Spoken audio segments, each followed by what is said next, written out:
Hello student, welcome to ignite classes. आज आप लोग के लिए लेके आए हैं हम मॉडल सेट का क्वेश्चन। ठीक, कि जैकबर्ड द्वारा जो मॉडल सेट रिलीज किया है उस पे हम लोग देखते हैं कि क्या क्या क्वेश्चन है, कैसा कैसा टाइप का क्वेश्चन आएगा, कैसा उसका कितना मार्क्स का है, कितना उसका मार्क्स दिया रहेगा। ठीक, उस पे हम लोग देखने जा रहे हैं। ठीक, कि कौन सा क्वेश्चन कितना कितना मार्क्स का आएगा। तो यहाँ पे सबसे पहले हम लोग एमसीक्यू देखेंगे। एमसीक्यू यहाँ पे पहला लाइन में बोला है कि जो आपका बुकलेट है दो पार्ट में है, पार्ट ए पार्ट बी। ठीक, पार्ट ए में एमसीक्यू है आपका 30 मार्क्स का, और पार्ट बी में क्या है, सब्जेक्टिव क्वेश्चन है 50 मार्क्स का। मतलब टोटल कितना मार्क्स हो गया, 50 और 30 80 मार्क्स। 80 मार्क्स में आपका the candidate the answers booklet which the provide separately. Fourth में लिखा है part A there is 30 marks multiple choice question. Multiple choice question मतलब एमसीक्यू रहेगा आपका, मतलब कि एक क्वेश्चन का 4 ऑप्शन रहेगा, ए बी सी डी, आपको उसमें से चूज करना है। उसके बाद पार्ट बी में sections A B C. Part B में टोटल कितना सेक्शन है, A B C. Section A में आपका 2 मार्क्स का क्वेश्चन रहेगा, 2 मार्क्स का थ्योरेटिकल क्वेश्चन रहेगा। ठीक, यहां पर देखते हैं this part of subject types very shorts और लॉन्ग। मतलब कि एक शॉर्ट वेरी शॉर्ट्स आंसर रहेगा, एक शॉर्ट्स आंसर रहेगा, एक लॉन्ग। ठीक, तीनों सेक्शन में। सेक्शन ए में बोला है कि आप 31 से 38 वेरी शॉर्ट क्वेश्चन है जिसमें 6 क्वेश्चन रहेगा, 6 क्वेश्चन रहेगा। इस क्वेश्चन को दो कितना मार्क्स होगा, 2 मार्क्स। एक क्वेश्चन का 2 मार्क्स होगा। उसके बाद वन स्टेटमेंट, एक स्टेटमेंट में आपको लिखना है। नेक्स्ट है सेक्शन बी। सेक्शन बी में बोला है कि 39 से 46 तक आपका क्वेश्चन रहेगा, कितना, 6 क्वेश्चन। उसमें आपका हर क्वेश्चन 3 मार्क्स का है, ईच क्वेश्चन 3 मार्क्स। उसके बाद सेक्शन सी में 47 से 52 तक क्वेश्चन है। क्वेश्चन 4 क्वेश्चन है आपका, मतलब कि 4 क्वेश्चन का आंसर देना है, और ईच क्वेश्चन 5 मार्क्स का। मतलब सेक्शन 1 में आप 1 से 38 तक क्वेश्चन में 6 क्वेश्चन का आंसर देना है, और सेक्शन बी में 39 से 46 के बीच में जितना क्वेश्चन उसमें से 6 आंसर देना है, और 47 और 52 के बीच में जितना भी क्वेश्चन है उसका 4 आंसर देना है, 4 क्वेश्चन का आंसर देना है। ठीक, तो ये कितना है, 5 मार्क्स का। और आगे अभी हम लोग देखने जाएंगे, आगे देखते सेक्शन ए हम लोग देखने जा रहे हैं। पार्ट ए में हम लोग सबसे पहले क्या है, एमसीक्यू। सबसे पहले क्या है, MCQ, multiple choice question 30 marks का है। इसमें पहला क्वेश्चन आपका पूछा है कि in the absence of a partnership deed. Partnership deed आप पढ़े होंगे 12th क्लास में। सबसे पहला चैप्टर क्या है, फंडामेंटल ऑफ पार्टनरशिप। एनपीओ तो नहीं है, एनपीओ तो अब हटा दिया गया है। तो इसमें बोला है कि in the absence of partnership deed, पहला चैप्टर का ही क्वेश्चन पूछा है कि अगर पार्टनरशिप डीड में the allowable rate of interest on amount advance by the partner to be form will be. कितना परसेंट आपका इंटरेस्ट चार्ज होता है जो पार्टनरशिप डीड में क्या है, एब्सेंस है। मतलब कि पार्टनरशिप डीड में नहीं लिखा हुआ है तो इंटरेस्ट कितना परसेंट चार्ज होगा। ठीक, तो इसमें इंटरेस्ट कितना परसेंट चार्ज होगा। तो देखिए इस क्वेश्चन में इंटरेस्ट आपका अगर पार्टनरशिप डीड में एब्सेंस है तो हम लोग कितना परसेंट, पहला ऑप्शन दिया है 5%, दूसरा ऑप्शन दिया है 6%, तीसरा ऑप्शन दिया है 9%, और फोर्थ डे दिया है 12%। तो हम लोग पार्टनरशिप डीड में पढ़े हैं, अगर अगर एब्सेंस है मतलब कि पार्टनरशिप डीड में नहीं लिखा हुआ है तो नियम है कि 6%, कितना, 6% आपको देना है।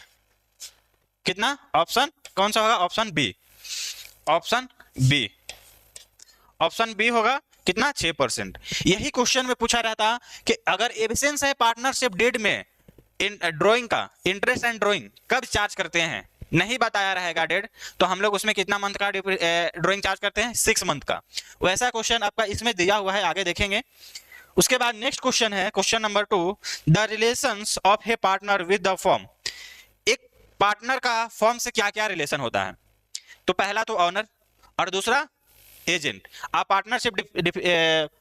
पार्टनरशिप जब डिफिनेशन पढ़िएगा तो उसमें ही लिखा हुआ है कि एक पार्टनरशिप में पार्टनर का रिलेशन होता है क्या चीज का, ऑनर का और एजेंट का। समझ में। तो इसमें ऑप्शन क्या होगा, ऑप्शन ए में है बी एजेंट ऑनर, और बी में है एजेंट,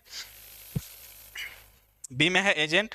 नेक्स्ट देखते हैं ऑप्शन सी में है ऑनर और एजेंट दोनों, ऑनर और एजेंट दोनों। तो ऑप्शन कौन सा होगा, ऑप्शन सी। एजेंट और ओनर दोनों का रिलेशन होता है, ठीक। उसके बाद नेक्स्ट क्वेश्चन है if the date, next question है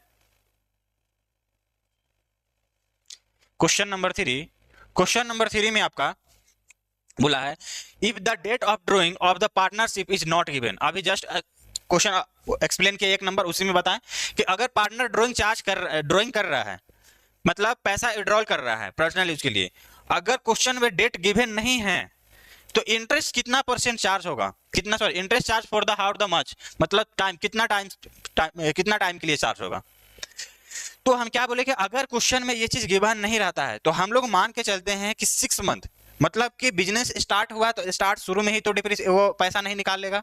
मतलब आज हम बिजनेस चालू किए, आज हम पैसा पर्सनल यूज के लिए तो नहीं निकाल सकते हैं, बिजनेस के ड्यूरेशन मतलब बीच में ही निकाल सकता है। तो मान के चलते हैं कि वो 6 मंथ, कितना, ऑप्शन सी होगा, 6 मंथ का हम लोग मान के चलते हैं वो पैसा निकालता है।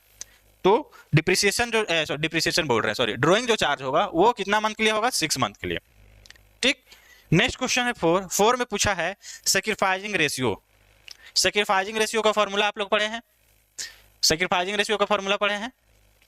सैक्रिफाइसिंग रेशियो के बारे में यहाँ पूछ रहा है कि सैक्रिफाइसिंग रेशियो कैसे निकालते हैं। फॉर्मूला दिया है, पहला दिया है new ratio minus old ratio, B में दिया है old ratio minus new ratio, और old ratio minus gaining ratio, और gaining ratio minus gaining ratio and old ratio. तो इसमें ऑप्शन कौन सा होगा। हम लोग सैक्रिफाइसिंग रेशियो में सीखे हैं कि ओल्ड रेशियो में से जो न्यू रेशियो माइनस करते हैं, न्यू रेशियो माइनस करते हैं तो क्या निकलता है, सैक्रिफाइसिंग रेशियो। और न्यू रेशियो में से सैक्रिफाइसिंग रेशियो निकलता है, और गेनिंग रेशियो न्यू रेशियो में से ओल्ड रेशियो माइनस करते हैं तो क्या निकलता है, गेनिंग रेशियो। तो यहाँ पे 2 आपका ऑप्शन पूछ देगा। यहाँ पे अगर पूछा था कि न्यू रेशियो सैक्रिफाइसिंग रेशियो क्या होगा, तो ओल्ड रेशियो में से न्यू रेशियो को माइनस करेंगे, मतलब कि ऑप्शन बी होगा। अगर गेनिंग रेशियो पूछा रहा था तो न्यू रेशियो में से ओल्ड रेशियो माइनस करते तो मेरा गेनिंग रेशियो निकलता, ठीक। इसके बाद नेक्स्ट क्वेश्चन देखते हैं, क्वेश्चन नंबर 5। क्वेश्चन नंबर 5 में बोला है the monetary value of reputation of the business. Business का रिपुटेशन हम लोग कहाँ निकालते हैं, मॉनेटरी टर्म में। गुडविल चैप्टर पढ़े हैं, गुडविल चैप्टर में हम लोग एक मॉनेटरी टर्म में वैल्यू निकालते हैं जो रिपुटेशन के बारे में बताता है। वो कौन सा चैप्टर है, गुडविल। तो इसमें ऑप्शन क्या होगा, गुडविल, ऑप्शन ए, ठीक। नेक्स्ट क्वेश्चन है क्वेश्चन नंबर 6 में बोला है the amount of goodwill is paid by the new partner. नए साझेदार द्वारा वक्त्य की राशि दी जाती है, किस पे। पहला ऑप्शन है आपका for the payment of capital, या सेकेंड है for the sharing and profit, और थर्ड है आपका परचेज ऑफ एसेट्स, और लास्ट है नॉन ऑफ दिस। कौन सा होगा इसमें से। देखिए जो दो पार्टनर है, मान लो कि ए और बी, ये दोनों ओल्ड पार्टनर है, ये लोग कुछ ना कुछ 1:1 रेशियो बांट रहे थे। नया पार्टनर आया, क्या हुआ कि न्यू पार्टनर आया सी। तो ये भी जो कंपनी का रिपुटेशन मार्केट में बना के रखे हैं, सी ऐसे ही आके तो मजा नहीं लेने लगेगा कि चलो वैसे यार हमको फ्री में चीज मिल रहा है। उसके बदले क्या कर रहा है, ए बी सी को एडमिटेड कर रहा है, तो सी को क्या कर रहा है, अपना शेयर का हिस्सा दे रहा है। तो सी को पेमेंट करना पड़ेगा, किसको, for the shares of profit. जितना अपना प्रॉफिट का ये लोग शेयर्स दे रहा है तो सी को उतना गुडविल का पेमेंट करना पड़ेगा ए और बी को, ठीक। तो ऑप्शन क्या होगा, ऑप्शन बी होगा, option B, for the sharing the profit, ठीक। Next question question number 7। Question number 7 में पूछा है revaluation of profit and loss adjustment account is. Revaluation और प्रॉफिट लॉस एडजस्टमेंट अकाउंट कौन सा अकाउंट होता है। 3 टाइप के अकाउंट है, पर्सनल, रियल, नॉमिनल। तो यहाँ पे पूछ रहा है ये कौन सा अकाउंट है, रीवैल्यूएशन और प्रॉफिट लॉस एडजस्टमेंट। दोनों का मतलब कि रीवैल्यूएशन मतलब और प्रॉफिट के मतलब क्या होता है कि एक्सपेंस और लॉस इनकम के बारे में बताता है। रियलाइजेशन में भी वही होता है कि एसेट्स एंड लायबिलिटीज को क्या करता है, रीवैल्यू करता है, रीअसेसमेंट करते हैं, ठीक। तो इसलिए कौन सा अकाउंट होगा जिसमें खर्चा, एक्सपेंस, इनकम को दिखाते हैं, कौन सा अकाउंट होगा, नॉमिनल अकाउंट। तो ऑप्शन ए में है, रियल अकाउंट तो होगा नहीं, एसेट्स के बारे में बताता है। पर्सनल अकाउंट, पर्सनल जो ह्यूमन बीइंग से रिलेटेड, इसमें पर्सनल में जितना लायबिलिटीज होता है वो सब भी आ सकता है, आएगा।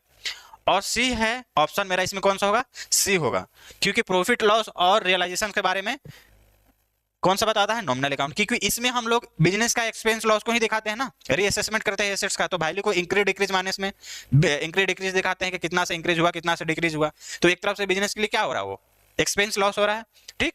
इसलिए रिवैल्यूएशन अकाउंट और प्रॉफिट लॉस एडजस्टमेंट अकाउंट कौन सा होता है, नॉमिनल अकाउंट होता है, ऑप्शन सी। नेक्स्ट क्वेश्चन है question number 8, on the death of partner in a form payment are made from. अगर पार्टनर का डेथ होता है तो उसको पेमेंट करने का क्या मोड है, ठीक। तो एग्जीक्यूटरी अकाउंट में हम लोग एग्जीक्यूटरी अकाउंट ओपन होता है और उसमें हम लोग डेथ पार्टनर का पेमेंट करते हैं, ऑप्शन क्या होगा, ऑप्शन डी। क्वेश्चन नंबर 8 का ऑप्शन डी। डेथ में आप जब पढ़े होंगे तो उसका पेमेंट जो होता था उसके लिए कौन सा अकाउंट बनता था, executory account, deceased partner account बनता है, ठीक। तो option D. Next question number 9 question में, चलो 9 क्वेश्चन में क्या है, 9 क्वेश्चन में बोला है, देखिए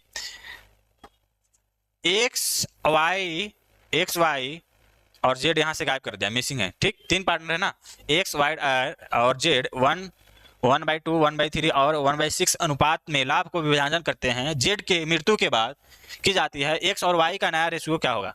यहाँ पे क्वेश्चन में मिस प्रिंटिंग है इंग्लिश में, X Y and Z 3 partner है, इन लोगों का रेशियो दिया हुआ है 1/2 1/3 और 1/6। जेड क्या हो रहा है, डाई मतलब डेथ हो जा रहा है, तो न्यू रेशियो क्या होगा, एक्स और वाई का, ठीक। एक चीज तो हम लोग पढ़े हैं कि रिटायरमेंट में चाहे डेथ में कि ओल्ड रेशियो के ही न्यू रेशियो मान लेते हैं, ओल्ड रेशियो को ही न्यू रेशियो मान लेते हैं ना, तो या तो दूसरा चीज इसमें अगर आपका सेम ये चीज नहीं मैच कर रहा है, इसके लिए हम लोग का जैसे एक्स वाई और जेड 3 पार्टनर है, इन लोग का ओल्ड रेशियो है 1/2 1/3 1/6। 6 क्या, जेड क्या हो रहा है, डेथ हो रहा है, मतलब डेथ होने के बाद इसका शेयर अब कौन लेगा, एक्स और वाई ही लेगा। तो यहाँ पे जो देखो ऊपर में सबका 1 है, ऊपर में क्या है, सबका 1 शेयर है, लेकिन नीचे वाला डिजिट मैच नहीं कर रहा है। मैच करने के लिए उसको क्या करना पड़ेगा, 1/2 को कितना से इंटू करेंगे कि 6 है 3 से, तो 3/6 और इसका 1/3 तो 2 से करेंगे तो 2/6। अब सबका नीचे, अब सब पार्टनर का नीचे रेशियो 6 हो गया, मतलब ओल्ड रेशियो ये लोग का कितना है 2:1:2, यही है, इसको जोड़ेंगे सबको तो 6 होगा, ठीक। तो ये इसमें से हम क्या बोले कि डेथ और रिटायरमेंट में हम लोग सीखे हैं कि ओल्ड रेशियो ही न्यू रेशियो होता है, ओल्ड रेशियो ही न्यू रेशियो होता है जो कंटिन्यू पार्टनर है। तो कंटिन्यू पार्टनर कौन है, एक्स और वाई, तो इन लोग का ओल्ड रेशियो क्या था 3:2। तो ऑप्शन मेरा कौन सा होगा, ऑप्शन ए 3:2, समझ में। नेक्स्ट क्वेश्चन 10 में क्या पूछा है, गेनिंग रेशियो इज कैलकुलेटेड। अभी बताएं ऊपर में सैक्रिफाइसिंग रेशियो कैसे होता है, old ratio minus new ratio, तो गेनिंग रेशियो के क्या था, new ratio minus old ratio, तो ऑप्शन क्या होगा 10th का। अच्छा, कब कैलकुलेट करते हैं गेनिंग रेशियो, कब कैलकुलेट करते हैं, कब कैलकुलेट होता है, eight the time of admission. Admission type तो पार्टनर अपना शेयर को सैक्रिफाइस करता है, तो उस टाइम तो होगा नहीं। गेनिंग कब होगा, रिटायरमेंट पे, जब पार्टनर को रिटायर हो रहा है तो अपना शेयर क्या करता है, छोड़ के जाता है, उसके बदले जो पार्टनर वो पेमेंट करते हैं, तो रिटायरमेंट के टाइम गेनिंग कैलकुलेट किया जाता है। गेनिंग रेशियो कब कैलकुलेट होता है, रिटायरमेंट के टाइम, तो ऑप्शन क्या होगा, ऑप्शन इसमें क्या होगा, option B, at the time of retirement. समझ में। Question number 10। Next question number 11। Question number 11 में है an account is open at the time of dissolution of partners firm, ठीक, कि account is open the time of the dissolution of partnership. Dissolution of partnership में कौन सा account open किया जाता है, जब पार्टनर क्या होता है, फर्म डिसोल्यूशन होता है, जब खत्म होता है, वाइंड अप होता है, तो कौन सा अकाउंट वहां पे ओपन करते हैं। ऑप्शन में यहाँ पे दिया है पहला रियलाइजेशन, दूसरा है रिवैल्यूएशन, तीसरा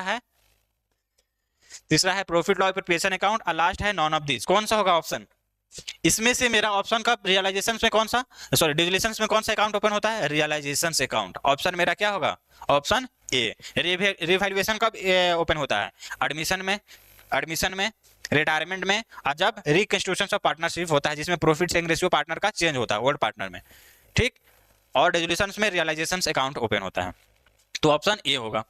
11 का। 12 में क्या पूछा है? 12 में पूछा on the dissolution of form partner loan account transfer to partner loan account में। पार्टनर लोन अकाउंट होगा इसमें। ऑप्शन रियलाइजेशन में तो नहीं होता, रियलाइजेशन में हम लोग एसेट्स और लाइबिलिटीज को करते हैं, और एसेट्स का वैल्यू निकालते हैं और लाइबिलिटीज का पेमेंट करते हैं। एसेट्स को बेच को लाइबिलिटीज का पेमेंट होता है। कौन सा लाइबिलिटीज का? आउटसाइड लाइबिलिटीज का। उसके बाद कैपिटल का पेमेंट होता है। तो इसमें आपका ये तो होगा नहीं, पार्टनर्स कैपिटल में तो होता नहीं है। रियलाइजेशन पार्टनर लोन है तो उसके लिए पार्टनर लोन अकाउंट ओपन होता है। तो इसमें आपका ऑप्शन होगा none of these, none of this. ठीक, नेक्स्ट क्वेश्चन नंबर 13 देखते हैं। क्वेश्चन नंबर 13 में पूछा है ए ज्वाइंट स्टॉक कंपनी। ए ज्वाइंट स्टॉक कंपनी कौन सा होता है? Artificial legal person, natural person, general person, non resident India. तो ये तो होगा नहीं। फिर जनरल पर्सन कुछ ऐसा होता ही नहीं। नॉन रेसिडेंट इसके बारे में कुछ पढ़े नहीं। पूछता है कि किस टाइप का स्टॉक है, तो ये होगा मेरा ऑप्शन ए। कोई भी कंपनी कैसा होता है? आर्टिफिशियल लीगल पर्सन होता है। ठीक, तो ज्वाइंट स्टॉक कंपनी क्या होगा? Artificial legal person, option A. Next question number 14। Question number 14 में क्या है? According to Indian company act 2013 balance sheet of a company is prepared as per. किस अनुसूची, किस शेड्यूल के अनुसार हम लोग का बैलेंस शीट बनता है जो कंपनी एक्ट 2013 के अनुसार? जैसे ये वाला बैलेंस शीट हम लोग जो सीखे हैं, ऊपर में लायबिलिटीज होता है, फिर नीचे एसेट्स लिखते हैं। ठीक, ये जो होता है वो कौन सा शेड्यूल और कौन कंपनी एक्ट 2013 के अनुसार ये बना हुआ है? ये कौन सा शेड्यूल में, कौन सा अनुसूची में है और कौन सा पार्ट है?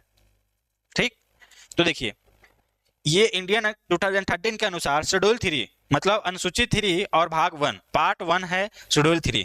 तो ऑप्शन बी पूछा है। कंपनी एक्ट जो बैलेंस शीट दो टाइप का हम लोग 11th क्लास में पढ़े थे कि एसेट्स, एक राइट साइड में एसेट्स, लेफ्ट साइड में लायबिलिटीज। यहाँ पे जो पूछा है कंपनी एक्ट 2013 में, उसमें बैलेंस शीट किस शेड्यूल के अनुसार बनाया जाता है?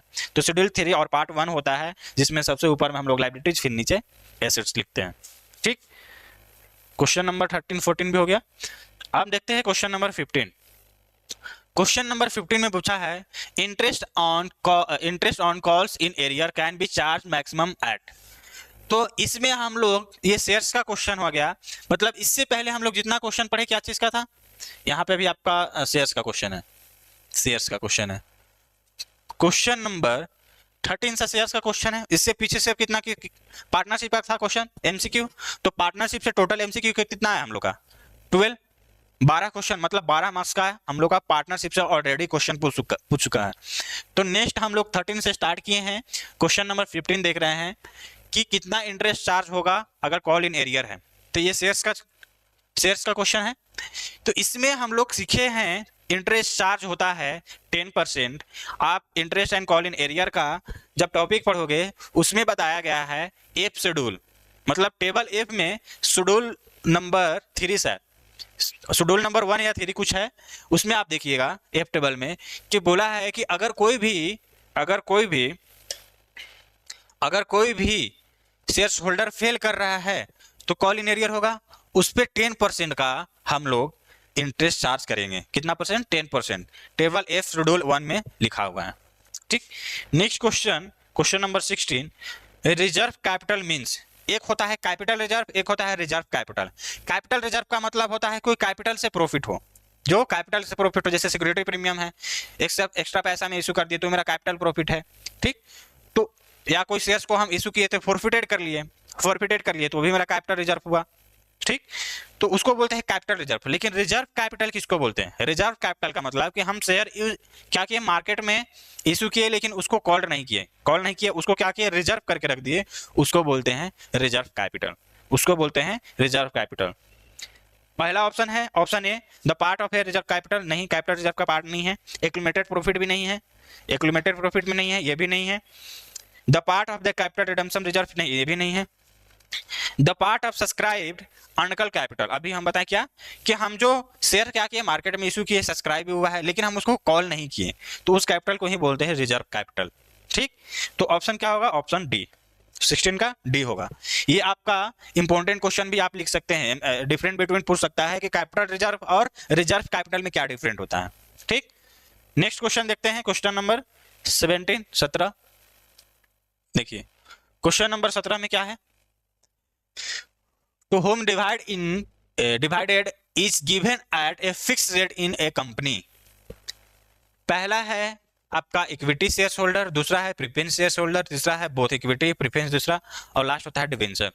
किसमें रेट ऑफ डिविडेंड फिक्स्ड होता है? तो हम लोग शेयर्स पढ़े हैं, शेयर में दो टाइप का, एक प्रीफरेंस एक इक्विटी शेयर। इक्विटी शेयर्स में हम लोग पढ़े हैं कि कोई भी फिक्स रेट नहीं होता है। फिक्स रेट कहाँ पे होता है? प्रीफरेंस शेयर्स में। कहाँ पे होता है? प्रीफरेंस शेयर्स में। तो ऑप्शन क्या होगा? Option B. ये ए है, बी है, सी है और डी है। यहाँ पे ऑप्शन में भी गलत कर दिया प्रिंटिंग में, ठीक। तो ऑप्शन क्या होगा हम लोग का? B, preference share. कौन सा होगा? प्रीफरेंस शेयर्स में। समझ में? उसके बाद नेक्स्ट क्वेश्चन पूछा है maximum number of member of private company. Private company में मैक्सिमम मेंबर कितना होता है? 200। कितना? 200। Option C. Minimum 2, maximum 200। Public company में मिनिमम 7, मैक्सिमम अनलिमिटेड, ठीक। उसके बाद नेक्स्ट क्वेश्चन है डिवेंचर्स। डिवेंचर्स क्या होता है? डिवेंचर्स क्या होता है? लोन सर्टिफिकेट होता है, कैश सर्टिफिकेट होता है, कैपिटल सर्टिफिकेट होता है कि क्रेडिट सर्टिफिकेट होता है? लोन क्या होता है? डिवेंचर्स क्या होता है? Loan certificate. क्या होगा? लोन सर्टिफिकेट, लोन सर्टिफिकेट, ठीक।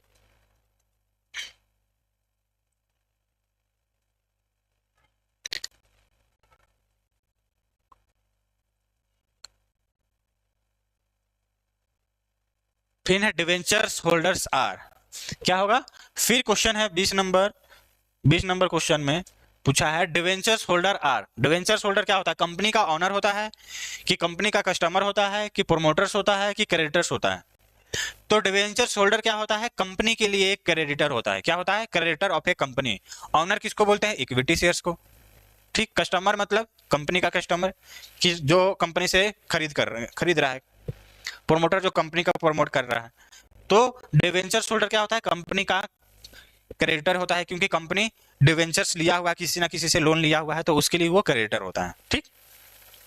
नेक्स्ट क्वेश्चन है 21 में पूछा है as per new SEBI guidelines an amount equal to dash of the debenture issue must be transferred to debenture redemption before the redemption begin। तो पहले अभी जो कंपनी एक्ट 2013 आया है उसमें सेबी गाइडलाइंस के अनुसार कितना परसेंट माना है? 25%। 25% ऑप्शन 25 थ्योरी जब पढ़िएगा उसमें लिखा हुआ। पहले था 10%, अब है 25%। 10% है इंटरेस्ट का, ठीक। तो 25%। नेक्स्ट क्वेश्चन है क्वेश्चन नंबर 22। क्वेश्चन नंबर 22 में पूछा है फाइनेंशियल स्टेटमेंट डिस्क्लोज क्वालिटेटिव होता है कि मॉनेटरी होता है कि नॉन मॉनेटरी होता है कि नॉन ऑफ दीज? क्या होगा इसमें से?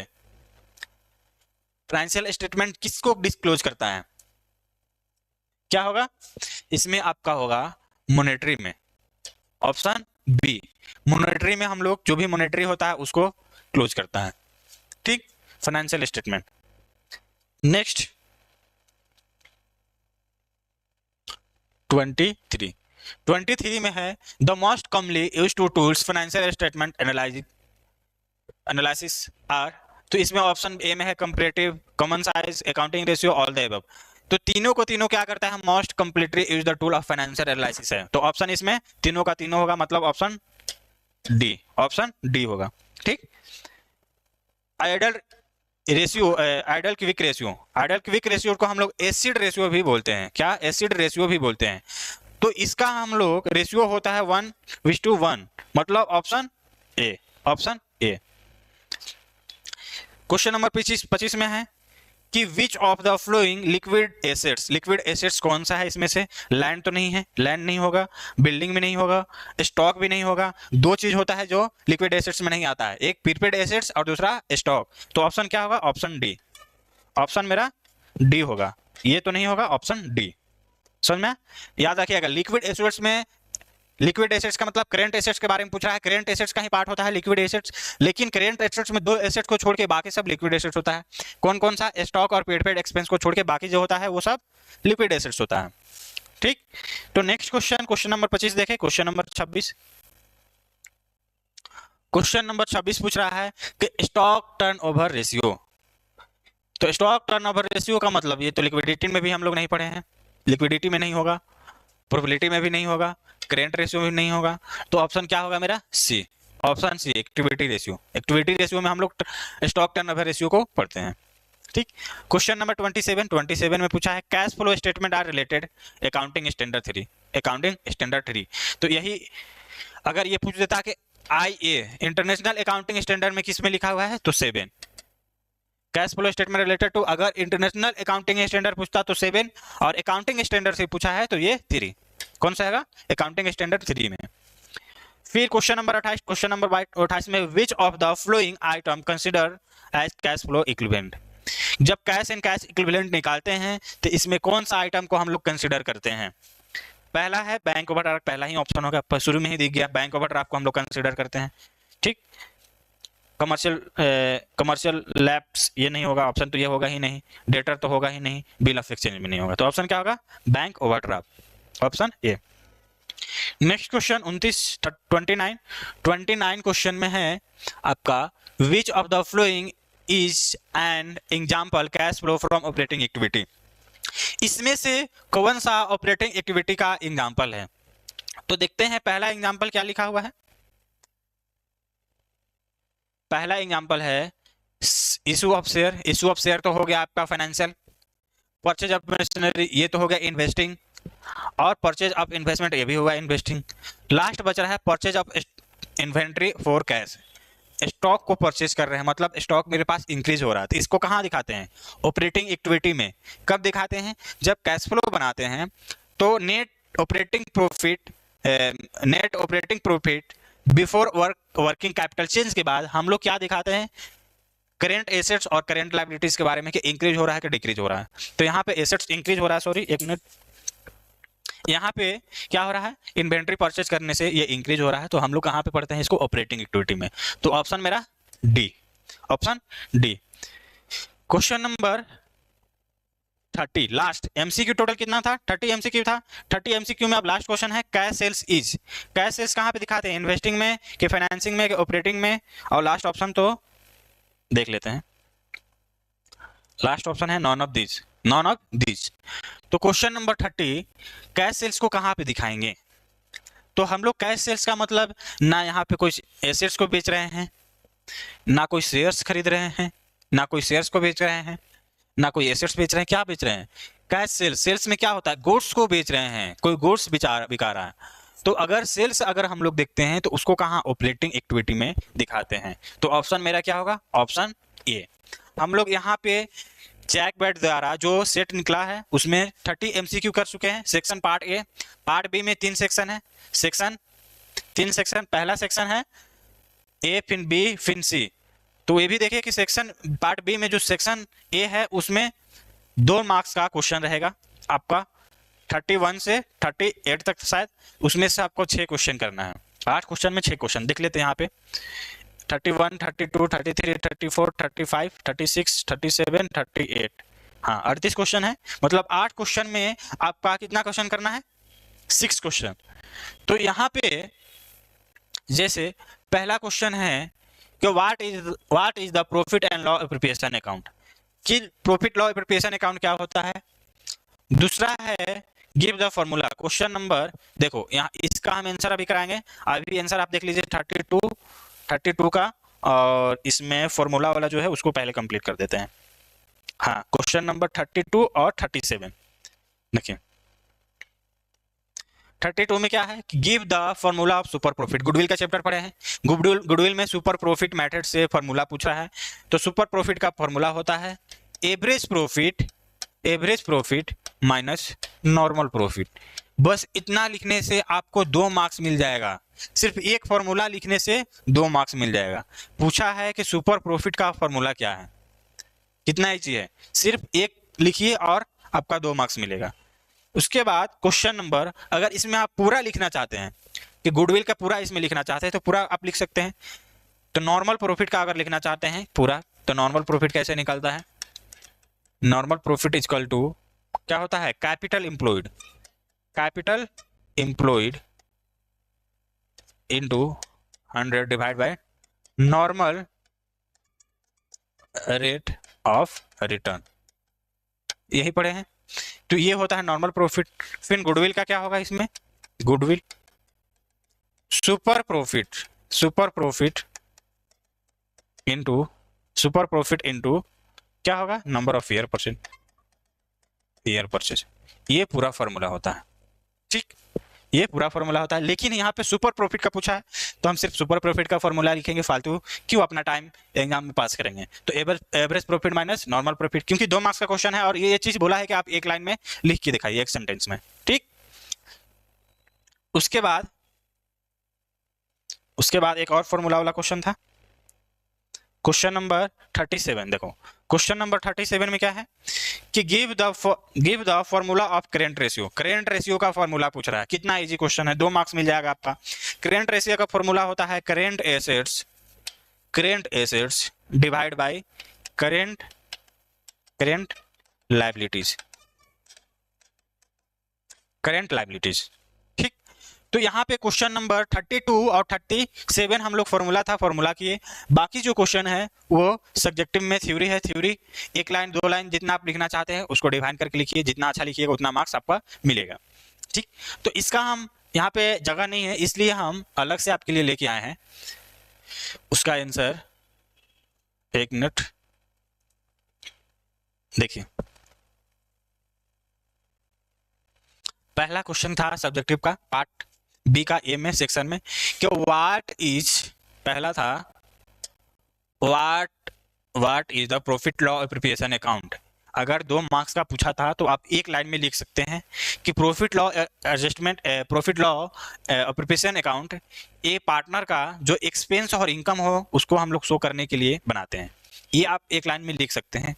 लेकिन जब यही क्वेश्चन आपका 5 मार्क्स में पूछता तो क्या लिखते हैं, ये एक प्रॉफिट लॉस अकाउंट जैसा ही है, आप ये लिख सकते हैं कि as a like of profit loss account जैसा ही है। ये पार्टनर का एक्सपेंस और इनकम को शो करता है, ठीक। और नेट इसमें पार्टनर को कितना प्रॉफिट हुआ वो चीज को शो करता है। ये एक लाइन में आप लिखते हैं। लेकिन ये चीज पूछता है 5 नंबर में, यही क्वेश्चन 5 नंबर में पूछता है तो क्या लिखते हैं कि इन ए केस ऑफ सोल प्रोप्राइटर के में क्या बनता है, नेट प्रॉफिट और नेट लॉस हम लोग क्या करते हैं, डिस्प्लेड करते हैं प्रॉफिट लॉस अकाउंट में, क्या करते हैं और प्रॉफिट लॉस अकाउंट में, और उसको ट्रांसफर कर देते हैं कैपिटल। हम लोग 11th क्लास में ट्रेडिंग प्रॉफिट लॉस और बैलेंस शीट सीखे हैं, ठीक।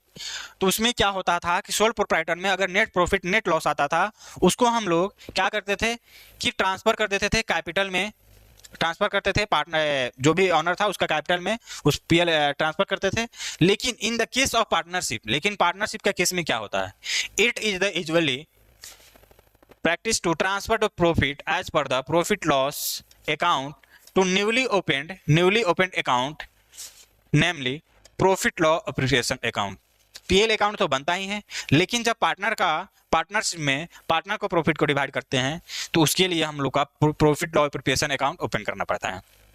जो भी प्रॉफिट और लॉस होता है वो एडजस्ट करते हैं एमंग पार्टनर को, जो भी पार्टनर है ABCD जो भी पार्टनर है उसको as per the provisions of partnership deed, interest and capital, interest and drawing on salary, commission, it the shown it। कहने का मतलब कि पार्टनरशिप में जो प्रॉफिट तो होगा ही, नॉर्मल प्रॉफिट सब खर्च देने के बाद जो प्रॉफिट बचता है वो किसको देना है, अब पार्टनर के बीच डिस्ट्रीब्यूट होगा। तो उसके लिए हम लोग प्रॉफिट लॉ एप्रोप्रिएशन अकाउंट बनाते हैं। अब प्रॉफिट लॉस एप्रोप्रिएशन में पार्टनर का एक्सपेंस और इनकम को भी दिखाएंगे और जो प्रॉफिट है उसको भी डिस्ट्रीब्यूट करेंगे। उसके लिए हम लोग प्रॉफिट लॉ एप्रोप्रिएशन अकाउंट बनाते हैं, ठीक। तो पार्टनर को क्या क्या प्रोविजन में लिखा रहता है कि कोई पार्टनर का इंटरेस्ट एंड कैपिटल कितना चार्ज होगा, ड्राइंग कितना चार्ज होगा, सैलरी और कमीशन कितना मिलेगा पार्टनर का, जो भी है उसको शो करना है आपको प्रॉफिट लॉ एप्रोप्रिएशन अकाउंट में, ठीक। और उसके बाद जो भी प्रॉफिट हुआ उसको एमंग पार्टनर में एग्रीड रेशियो, जो रेशियो में दिया हुआ है उस रेशियो में देंगे। अगर पार्टनरशिप डीड में एब्सेंस है कि पार्टनर का डिस्ट्रीब्यूटिंग कैसे करना है, रेशियो नहीं दिया रहेगा तो उसको इक्वली क्या करना है, पार्टनर के बीच में डिस्ट्रीब्यूट कर देना है। ये आप अगर 5 मार्क्स का क्वेश्चन रहेगा तो लिखिएगा। 5 मार्क्स कैसे, पहले कि सोल प्रोप्राइटरशिप में सबसे पहले प्रॉफिट लॉस बनता था, जो नेट प्रॉफिट नेट लॉस होता था उसको पार्टनर्स कैपिटल में जोड़ देते थे। लेकिन पार्टनरशिप का केस में क्या करते हैं कि जो भी कंपनी का प्रॉफिट होता है, जो खर्चा होता है, उसको हटाने के बाद जो प्रॉफिट बचता है उसके लिए प्रॉफिट और एप्रोप्रिएशन अकाउंट बनाते हैं और वहां पे जो पार्टनर का इनकम एक्सपेंस है उसको शो करेंगे और पार्टनर के बीच में डिस्ट्रीब्यूट कर देंगे। तो पार्टनर के बीच में 2 चीज, अगर आपका डीड में लिखा हुआ कि किस रेशियो में बांटना है तो जो रेशियो दिया रहेगा उस रेशियो में बांटेंगे, अगर एब्सेंस है नहीं लिखा हुआ है तो इक्वली बांटेंगे, ठीक। ये था प्रॉफिट लॉ एप्रोप्रिएशन अकाउंट। और शॉर्ट में आपको लिखना था तो सिंपल लिख सकते हैं कि profit law appropriation account as a like of profit loss, ये सिर्फ पार्टनर के लिए बनाया जाता है जो पार्टनर के एक्सपेंस को और इनकम को शो करते हैं और गिवन रेशियो में डिस्ट्रीब्यूट कर देते हैं, ठीक। इतना आप लिखिएगा तो 2 मार्क्स आपका मिल जाएगा। फिर है रियलाइजेशंस। रियलाइजेशंस का मतलब होता है कि बिजनेस का जो भी एसेट्स है और लायबिलिटीज है उसको रीअसेसमेंट कर रहे हैं कि मार्केट का वैल्यू में क्या है और मेरे पास जो एसेट्स है उसका वैल्यू क्या है, दोनों को कंपेयर करके रीअसेसमेंट करते हैं और एक वैल्यू निकालते हैं जिसको बोलते हैं रिवैल्यूएशन अकाउंट, उसी में हम लोग शो करते हैं। ठीक, तो देखिए in the such case revaluation account assets case the revaluation of assets liabilities done with the help of new account called the revaluation account. Assets and liabilities का रीअसेसमेंट कीजिए, जो भी वैल्यू होगा उसी को बोलते हैं रीअसेसमेंट अकाउंट। किसके हेल्प से बनता है? रिवैल्यूएशन अकाउंट का। 1 नंबर में आप इतना ही लिखिएगा। अगर यही ज्यादा नंबर का पूछता तो आगे इसी में लिखते some time the account is called the profit loss account adjustment account. क्या होता है कि इसी को हम लोग बोल सकते हैं कि प्रॉफिट लॉस एडजस्टमेंट अकाउंट जैसा ही होता है। This account is nominal account. Nominal account होता है इसका नेचर, क्योंकि रीअसेसमेंट कर रहे हैं मतलब एसेट्स का वैल्यू को इंक्रीज डिक्रीज हो रहा है तो वो चीज को दिखा रहे हैं। If the losses due to revaluations account is debited to and the revaluation result in profit, revaluation account is credit side। कहने का मतलब कि जो एसेट्स का हम वैल्यू रीअसेस करेंगे तो या तो डिक्रीज करेगा, डिक्रीज किया मतलब लॉस हुआ तो डेबिट साइड में दिखाएंगे, अगर इंक्रीज किया वैल्यू तो क्या होगा? प्रॉफिट हुआ, प्रॉफिट होगा तो क्रेडिट साइड में दिखाएंगे। वही होता है रिवैल्यूएशन अकाउंट। ठीक, क्वेश्चन नंबर 33 होगा। 32 ऑलरेडी हम लोग कर चुके थे, 32 में फॉर्मूला था। अब देखते हैं आगे नेक्स्ट क्वेश्चन। क्वेश्चन नंबर 33 हुआ 34। 34 में पूछा है stay any one circumstances under which the partnership is in deemed to have been deserve. ठीक, तो यहाँ पे एक सर्कमस्टांसेस पूछ रहा है क्या? पार्टनरशिप डीम्ड का। तो यहाँ पे पार्टनरशिप डीम्ड लिखा हुआ है, डीड, पार्टनरशिप डीड होगा यहाँ पे, डीड का। ठीक, तो यहाँ पे आप बोल सकते हैं कि बहुत सारा होता है, जैसे म्यूचुअल एजेंसी हम लोग पढ़े हैं ना फीचर्स में, म्यूचुअल एजेंसी, सेपरेट एंटिटी, वो सब बहुत सारा होता है। इसमें आपको एक पूछा है तो हम यहाँ पे एक ही लिखे थे। देखिए एक है लिखा हुआ आपका, क्या होता है? By the insolvency of partnership deed. Partnership deed में इंसॉल्वेंस क्या होगा? म्यूचुअल एजेंसी, सेपरेट एंटिटी, सब चीज वो लिखा रहता है। तो यहाँ पे है partnership insolvency of the partners. If a partner declare to insolve to partners deemed to has been dissolved unless there was agreed upon in the time of partnership agreement। Sorry ये चीज ठीक लिखा है यहाँ पे, इसको डीम्ड ही होगा। ठीक, डीम्ड होगा। डीड हमको लगा कि डीड के बारे में पूछ रहा है। ठीक, तो यहाँ पे आपका क्या होगा? By insolvency of partner, mutual agency भी लिख सकते हैं। ठीक, उसके बाद नेक्स्ट है 34, 35 हुआ। 35 में है what do we mean by shares. Shares किसको बोलते हैं?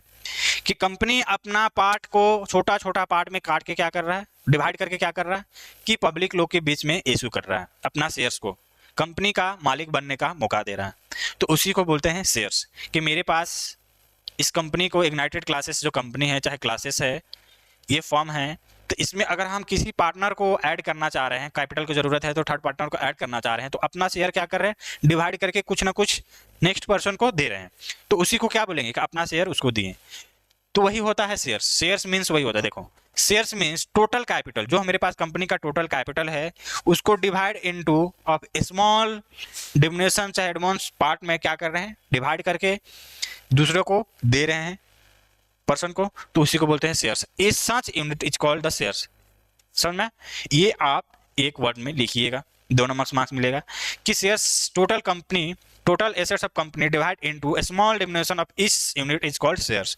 जो एक एक यूनिट दे रहे हैं वो क्या होता है? शेयर्स। एग्जाम्पल देके आप 5 नंबर का क्वेश्चन है तो आपको एग्जाम्पल भी देके एक्सप्लेन करना होगा। इफ द जैसे द टोटल कैपिटल कंपनी का है 10 लाख, उसमें से 1 लाख कंपनी क्या कर रहा है कि पब्लिक लोग को इशू कर रहा है और एक शेयर का दाम 10 रुपया है, तो टोटल जितना भी शेयर्स इशू कर रहा है उसी को बोलेंगे शेयर्स। जितना भी शेयर्स कॉल करेंगे, कितना 10 रुपया करके कर रहे हैं तो 10-10 रुपया मेरा क्या हुआ?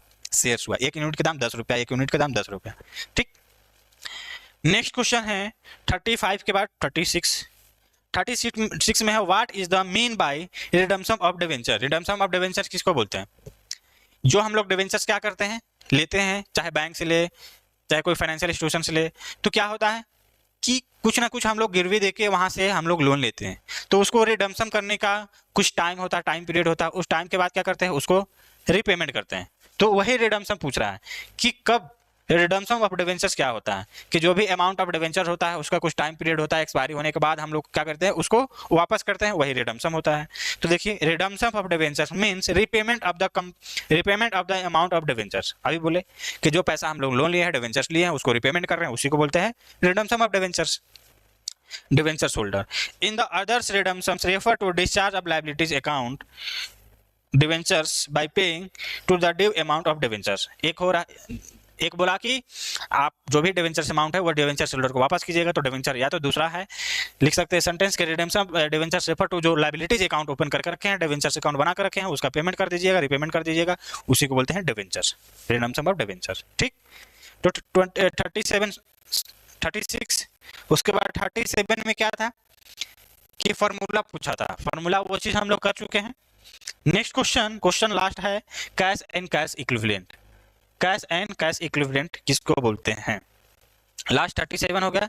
फिर 38 में कैश इन कैश इक्विवेलेंट क्या होता है? तो कैश इन कैश इक्विवेलेंट जो हम लोग लास्ट में कैश फ्लो बनाते हैं 3 एक्टिविटी के बाद, पहला होता है ऑपरेटिंग, फिर इन्वेस्टिंग, फिर फाइनेंसिंग, तीनों एक्टिविटी के जोड़ने के बाद कैश इन कैश इक्विवेलेंट निकालते हैं। वही तो देखो उसी को बोलते हैं कैश इन कैश इक्विवेलेंट। यहाँ लिखा हुआ है cash in cash equivalent include the cash in hand, मतलब मेरे पास कितना कैश है, और deem to deposit with the bank, bank में कितना है, और जो करेंट इन्वेस्टमेंट होता है, और शॉर्ट टर्म सिक्योरिटी होता है, और मार्केट बेस्ड सिक्योरिटी होता है, ये सबको बोलते हैं cash in cash equivalent. Cash in cash equivalent, तो इसी को बोलते हैं कैश इन कैश इक्विवेलेंट, जो लास्ट में हम लोग तीनों एक्टिविटी के लिखने के बाद इसको लिखते हैं। समझ में? फिर है हम लोग का पार्ट ए कंप्लीट किए, पार्ट बी में आप जाएंगे। पार्ट बी में तो हम लोग का क्या है, उसमें 100 टर्म क्वेश्चन, जिसमें 6 क्वेश्चन होगा, 6 क्वेश्चन मतलब 8 क्वेश्चन, कितना उसमें देख लेंगे कितना क्वेश्चन है। उसमें भी आपको 6 क्वेश्चन को सॉल्व करना जो 3-3 मार्क्स का था। तो 38 के बाद 39 से 46 तक, 39 से 46 तक क्वेश्चन था, जिसमें 8 क्वेश्चन है। उसमें से भी आपको कितना मार्क्स का, 3 मार्क्स का 6 क्वेश्चन को अटेंड करना है। तो यहाँ पे देखते हैं कि 38 के बाद 39 में क्वेश्चन क्या पूछा था। 39 में पूछा है tell any 3 distinctions between sacrificing ratio और गेनिंग रेशियो, मतलब सैक्रिफाइसिंग और गेनिंग रेशियो के बारे में डिफरेंस पूछ रहा है कि 3 आप कोई डिफरेंस बताइए। तो पहला तो आप मीनिंग लिख सकते हैं, मीनिंग में आप लिख सकते हैं, डेफिनेशन लिख सकते हैं कि सैक्रिफाइसिंग रेशियो किसको बोलते हैं, कि सैक्रिफाइसिंग रेशियो अपना शेयर को क्या करता है, थर्ड पर्सन को, नेक्स्ट पर्सन को अपना शेयर को क्या करता है, गिव मतलब देता है, तो वो सैक्रिफाइसिंग रेशियो। गेनिंग रेशियो किसको बोलेंगे, कि जो पार्टनर अपना शेयर को सैक्रिफाइस किया और जो थर्ड पार्टनर रिसीव किया उसको बोलेंगे गेनिंग रेशियो। मतलब कोई हमको दिया तो मेरे लिए गेनिंग, वो अपना शेयर को सैक्रिफाइस करके हमको दिया तो गेनिंग, हम रिसीव किए, लेकिन वो शेयर को क्या किया, वो अपना शेयर्स को हमको दिया तो वो अपने लिए सैक्रिफाइसिंग रेशियो लिखेंगे। ठीक, तो देखिए यहाँ पे लिखा हुआ डिफिनेशन भी, पहला sacrificing ratio it the ratio which existing partner surrender to part of shares in the favour of the new partner. ठीक, दे आर एडमिटेड, मतलब जो पार्टनर पहले से वो अपना शेयर्स को क्या कर रहा है, उस पार्टनर को सैक्रिफाइस कर रहा, दे रहा है। ठीक, तो वही वो सैक्रिफाइसिंग अपना शेयर्स को दे रहा है। गेनिंग रेशियो वही जो पार्टनर्स क्या किया, वो शेयर्स को एक्वायर किया, लिया, रिसीव किया, उसी को बोलते हैं gaining ratio. It the ratio which the remaining partner acquire the shares outgoing and decrease partner, उसी को बोलते हैं गेनिंग रेशियो। ठीक, आउटगोइंग पार्टनर भी बोलते हैं और डिक्रीज पार्टनर भी बोलते हैं उसको। अब देखो पर्पस क्या होता है सैक्रिफाइसिंग रेशियो और गेनिंग रेशियो का।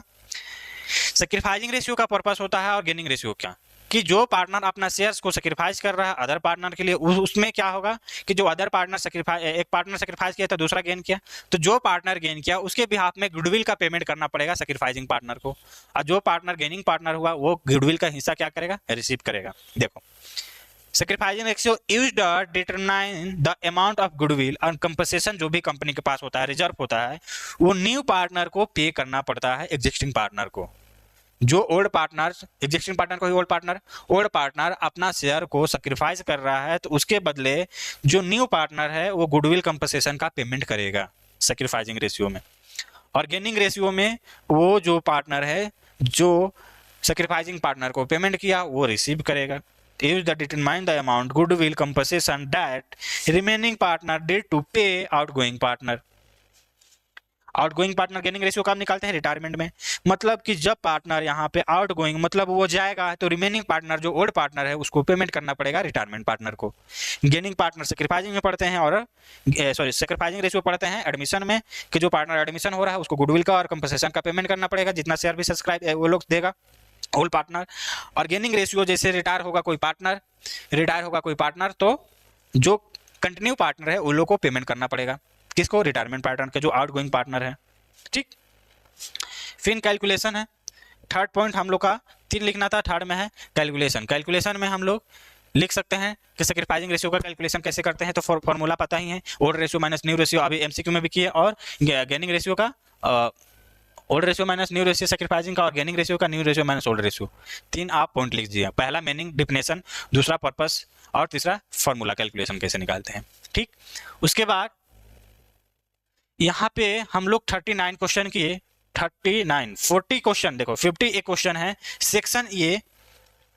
पहले जो थ्योरेटिकल पार्ट है उसको कंप्लीट कर ले रहे हैं, फिर प्रैक्टिकल जो भी है उसको कंप्लीट करेंगे। ठीक, तो यहाँ पे क्वेश्चन नंबर 50 में पूछा है आपका कि ये सेक्शन ABC का है, सेक्शन सी का जो क्वेश्चन नंबर 5 मार्क्स का क्वेश्चन, ये 5 मार्क का, उसमें पूछा था कि गुडविल क्या है और 2 मेथड बताइए वैल्यूएशन ऑफ गुडविल का। तो पहले हम लोग सीखे हैं कि गुडविल का मतलब होता है कि कंपनी का इमेज और रिपुटेशन को रिप्रेजेंट करना मार्केट में, कि आप किस टाइप का क्वालिटी का गुड्स बेच रहे हैं मार्केट में, कितना आप पे कस्टमर बिलीव कर रहा है, कितना आपके पास कस्टमर आ रहा है खरीदने, वही होता है गुडविल। और गुडविल में हम लोग वैल्यूएशन करने का पहला सीखे थे एवरेज, दूसरा सीखे थे सुपर प्रॉफिट और तीसरा सीखे थे कैपिटलाइजेशन मेथड। 3 मेथड सीखे हैं, तो इसमें से 2 मेथड पूछा है कि आप बताइए 2 मेथड। तो पहला एवरेज और सुपर बताइए, चाहे सुपर या कैपिटलाइजेशन मेथड बताइए। कैपिटलाइजेशन मेथड में 2 मेथड पढ़ेंगे, एवरेज में 2 मेथड पढ़ते हैं, एक सिंपल एक वेटेड। ठीक, तो देखिए यहाँ goodwill refers to the intangible assets होता है बिजनेस का, that arise from the reputation, customer based brand, employ relations and others non physical assets. इसको नॉन फिजिकल एसेट्स भी बोलते हैं, इंटेंजिबल एसेट्स भी बोलते हैं। और ये क्या करता है? कंपनी का रिपुटेशन को बताता है कि आपके पास कितना कस्टमर है, क्या ब्रांड है, कितना एम्प्लॉय है, रिलेशंस क्या है। ठीक, वैल्यू उसके बाद उसी को बोलते हैं नॉन फिजिकल एसेट्स। आगे लिखा हुआ है it is the excess value paid for the business over assets, net assets value obtain the seen. मतलब कि कंपनी अगर बेच रहा है तो जितना एसेट्स है कंपनी के बाद उससे जितना ज्यादा में बेच रहा है वो क्या चीज का पेमेंट करना पड़ता है? अगला को गुडविल का, क्योंकि मार्केट में कुछ ना कुछ उसका वैल्यू है। ठीक, जब गुडविल चैप्टर रिकॉर्डेड है जाके आप देख सकते हो, उसमें अच्छा से गुडविल चैप्टर कंप्लीट कराया गया है। Since a company acquire another's goodwill is assets with the payment of futures expand the futures and organizations। कि गुडविल जो होता है कंपनी के लिए एक प्रॉफिट होता है। ठीक, और जितना ज्यादा मार्केट में आपका गुडविल बनेगा वो किस पे डिपेंड करता है? कस्टमर पे, आप किस टाइप का। पहला 3 मेथड हम लोग सीखे, जिसमें से 2 मेथड को इसमें लिखना है, एवरेज प्रॉफिट मेथड और super profit method. Average profit method calculate करते हैं एवरेज जो बिजनेस का ओवर अब नंबर, जितना साल कंपनी प्रॉफिट कमाया उसके बेस पे हम लोग प्रॉफिट के बेस पे जो गुडविल निकालेंगे कि कितना साल वो कंपनी प्रॉफिट कमाया, उसी को बोलते हैं एवरेज प्रॉफिट मेथड। जिसका इसमें फॉर्मूला होता है आपका एवरेज प्रॉफिट का टोटल प्रॉफिट जो भी कंपनी कमाया उसको आप डिवाइड कर दीजिएगा नंबर ऑफ ईयर से, कि कितना साल वो कंपनी प्रॉफिट कमाया है, सब प्रॉफिट को जोड़ के डिवाइड कीजिएगा तो एवरेज प्रॉफिट कैलकुलेट होगा। सुपर प्रॉफिट में होता है कि this method is calculate the goodwill based on the super profit which the profit earn by the business over and above normal expected profit. मतलब कि नॉर्मल प्रॉफिट से भी ज्यादा प्रॉफिट कमा रहे हैं तो उसको बोलते हैं सुपर प्रॉफिट मेथड। उसके बेस पे अगर हम निकालना चाह रहे हैं गुडविल तो उसी को बोलते हैं सुपर प्रॉफिट मेथड। इसका कैलकुलेट करने का फॉर्मूला होता है सुपर प्रॉफिट, अभी देखे थे हम लोग, सुपर प्रॉफिट का फॉर्मूला होता है एवरेज प्रॉफिट में से नॉर्मल प्रॉफिट को माइनस करेंगे तो मेरा क्या निकल के आता था? Super profit. समझ में? तो यही था गुडविल में आपका क्या 2 मेथड सीखे। लास्ट मेथड एक होता है कैपिटलाइजेशन मेथड, लेकिन 2 ही मेथड पूछा था, तो आप एवरेज और सुपर भी लिख सकते हैं और सुपर और कैपिटलाइजेशन भी लिख सकते हैं और एवरेज और कैपिटलाइजेशन भी लिख सकते हैं। ठीक, तो यहाँ पे जितना हम लोग का सब्जेक्टिव क्वेश्चन था, एमसीक्यू और सब्जेक्टिव क्वेश्चन जितना सा हम लोग कंप्लीट किए। ठीक, अब आगे हम लोग देखेंगे प्रैक्टिकल क्वेश्चन। प्रैक्टिकल क्वेश्चन आगे हम लोग देखेंगे। तो देखिए क्वेश्चन नंबर हम लोग 38 तक कर लिए, 38 हो गया, 39 हो गया, थ्योरी था। 40 नंबर क्वेश्चन में क्या पूछा है, what the entry passed in the case of forfeiting and reissue. देखो ये भी थ्योरी का पार्ट है, तो देखो यहीं पे कर लेते हैं। What entry are pass in the case of forfeiture and reissue का, फॉरफीचर और रीइश्यू का एंट्री पूछा है। अगर कंपनी एट पार में, अगर कंपनी एट पार में शेयर को क्या किया था, इशू किया था, तो फॉरफीचर्स का एंट्री क्या होगा, फॉरफीचर्स का एंट्री आपका यहां पे होगा पहला shares capital, shares capital account debit, shares capital account debit to share forfeited, forfeiture account, share forfeiture account, और शेयर्स अगर अलॉटमेंट में फेल हुआ है तो shares allotment account to shares calls account. ये होगा आपका फॉरफीचर्स का एंट्री। रीइश्यू का एंट्री आप पास करेंगे अगर शेयर फॉरफिटेड किए हैं, पास अगर शेयर फॉरफिटेड किए हैं तो आपका शेयर्स फॉरफिटेड का एंट्री हो गया। अगर रीइश्यू कर रहे हैं तो रीइश्यू कीजिएगा तो एंट्री होगा बैंक में पैसा आएगा, bank account debit to shares capital account, capital account. ठीक, ये होता है एंट्री अगर पार में आप रीइश्यू कर रहे हैं तो। ठीक, अगर यही एंट्री आपका क्वेश्चन कितना है 40, मतलब 5 मार्क्स का क्वेश्चन है तो आपको पूरा एंट्री लिखना होगा। ये सिर्फ पार का लिखे, यही प्रीमियम का एंट्री लिखते तो प्रीमियम का भी एंट्री लिखना पड़ेगा। अगर शेयर्स प्रीमियम इशू हुआ था प्रीमियम में तो उसके लिए एंट्री होगा। अगर प्रीमियम रिसीव हो गया है, प्रीमियम रिसीव हो गया है, रिसीव हो गया है तो उसमें एंट्री होगा शेयर्स कैपिटल। अगर प्रीमियम रिसीव हो गया होगा तो इसमें सेम एंट्री यही वाला पास होगा। क्या होगा, सेम एंट्री जो एट द पार वाला एंट्री है, सेम एंट्री हम लोग प्रीमियम रिसीव में भी पास करेंगे। अगर नॉट रिसीव है, अगर यहाँ पे छोड़ दे रहे हैं, यहाँ पे लिख दे रहे हैं नॉट रिसीव, अगर नॉट रिसीव है तो उसके लिए एंट्री क्या होगा। अगर रिसीव है तो सेम एंट्री पास होगा क्योंकि सिक्योरिटी प्रीमियम का पैसा जब्त नहीं करते हैं, और जब्त नहीं होता वो कहाँ ट्रांसफर होता है, कैपिटल प्रॉफिट में, सिक्योरिटी प्रीमियम रिजर्व में वो कैपिटल प्रॉफिट होता है। तो ये चीज को हम लोग जब रिसीव होता है तो फॉरफीचर्स का एंट्री सेम होता है जो एज पर पार का होता है, एज पर पार का होता है। अगर नॉट रिसीव है उसमें आपका एंट्री क्या होगा, shares capital account, capital account debit, यहां पे आ जाएगा security premium debit, security premium account debit क्योंकि पैसा नहीं मिला है, टू शेयर्स फॉरफिटेड, जो भी फॉरफिटेड किए होंगे, फॉरफिटेड किए होंगे, फिर shares allotment, allotment to shares call, shares call. ये आपका एंट्री लिखना पड़ेगा। Entry number 1, entry number 2, entry number 3, entry number 4। ठीक, अब क्या था कि ये सिर्फ फॉरफीचर्स का लिखे हैं यार, ये इशू पार में हुआ तो ये होगा। अगर प्रीमियम का भी था इशू होगा तो यहाँ पे बैंक अकाउंट डेबिट टू यहाँ पे सिक्योरिटी प्रीमियम दिखा देंगे, सिक्योरिटी प्रीमियम। अगर रीइश्यू करेंगे प्रीमियम में तो ठीक, रीइश्यू करेंगे प्रीमियम में तो प्रीमियम का एंट्री यहाँ पे दिखा देंगे, एंट्री नंबर ये 5। इतना एंट्री आपको लिखना पड़ेगा, समझ में। तो यहाँ पे क्वेश्चन 40 भी हुआ, एमसीक्यू भी। तो हम लोग क्वेश्चन अभी तक क्वेश्चन नंबर 1 से लेके क्वेश्चन नंबर 40 तक कंप्लीट कर चुके हैं। टोटल क्वेश्चन अभी 12 क्वेश्चन में 1 से 40 तक तो कंप्लीट हुआ। एक क्वेश्चन और इसमें किए थे, क्वेश्चन नंबर 50 जो 5 मार्क्स का था। इससे पहले गुडविल, गुडविल क्या है, 2 मैटर लिखना था, वो किए। आगे हम लोग देखेंगे कि और कोई भी थ्योरेटिकल क्वेश्चन बाकी है। यहाँ पे तो है गुडविल, हाँ देखो इसको भी यहाँ पे हम लोग सॉल्व कर सकते हैं। क्वेश्चन नंबर 41 देखो, क्वेश्चन 41 में पूछा है goodwill of a firm is value at 3 years purchase of the average profit of the last 5 year. Goodwill का हम लोग का पूछ रहा है कि प्रॉफिट जो है 5 साल का प्रॉफिट दिया हुआ और एवरेज प्रॉफिट से आप गुडविल निकाल के दिखाइए, और the profit of each year ending 31 March under. तो 22 का, 20 का, 21 का, 22 का, 23 का, 24 का 5 साल का प्रॉफिट मेरे पास दिया हुआ है, 23 में सिर्फ लॉस हुआ है। तो सबसे पहले एवरेज प्रॉफिट का फॉर्मूला होता है, एवरेज प्रॉफिट का फॉर्मूला होता है total profit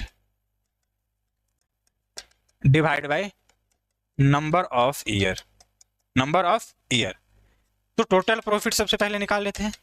total profit, total profit है आपका 10,000, 10,000, फिर 21 में है 15,000,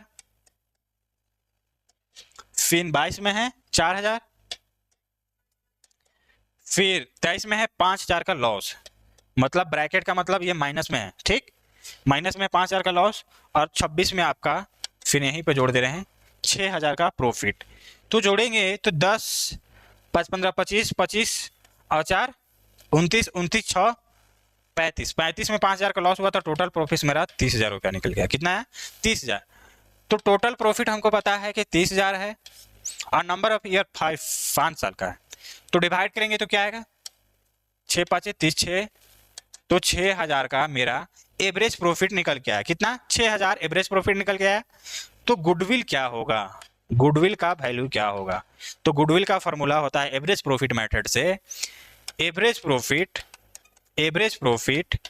into number of year purchase, sorry यहाँ पे लिख देते हैं परचेज, ठीक, समझ में? तो गुडविल मेरा एवरेज प्रॉफिट कितना है? 6,000। और क्वेश्चन में number of year purchase question में आपको ऑलरेडी गिवन रहेगा, शुरू में ही लिखा है goodwill is a firm value at 3 years purchase. कितना? 3 इयर्स परचेज। तो आंसर आपका निकल के आएगा वैल्यू गुडविल का 18,000 रुपया। 6 दूनी 12 छत्तिया 18,000, काउंट करेंगे तो 18,000 रुपया आपका निकल के आएगा।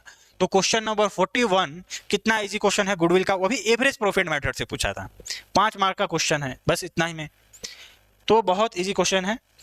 उसके बाद क्वेश्चन नंबर 42, क्वेश्चन नंबर 42 आपको ए बी एंड सी, यहाँ पे प्रिंटिंग में गलती है, यहाँ पे भी ए छोड़ दिया है, तो यहाँ पे आप बोल सकते हैं यहाँ पे ए लगेगा, A B and C partner in the profession 3/6, 2/6, 3/6 लिखा हुआ और 2/6, 1/6 respectively. D, the firm has new partner admitted in the with 6th share, 6 नहीं 1/6 share, वहां पे 1 लेके चल गया, ठीक, 1/6 share मिक्स प्रिंटिंग है। Calculate the new profit sharing ratio of the partner. Question में पूछना चाह रहा है कि जैसे यहाँ पे 3 पार्टनर है और न्यू पार्टनर को एडमिटेड कर रहा है, तो इसमें न्यू रेशियो निकाल के दिखाइए कि सब पार्टनर का न्यू रेशियो क्या होगा, ठीक। उसके लिए हम आ रहे हैं बोर्ड पे,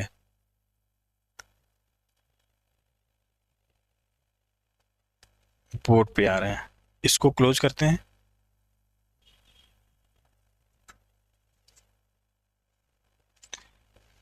देखिए क्वेश्चन में था, क्वेश्चन नंबर कितना था? क्वेश्चन नंबर 42, क्वेश्चन नंबर 42 था ना, एक मिनट, क्वेश्चन नंबर 42, हाँ 53 में तो प्रीमियम, हाँ 42। तो देखिए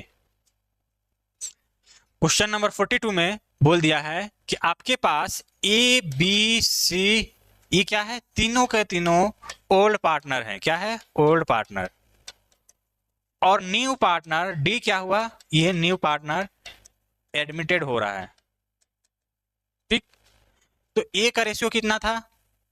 3/6, 2/6, 1/6, यही था ये लोग का रेशियो। जो न्यू पार्टनर एडमिटेड हो रहा है उसको शेयर मिल रहा है 1/6।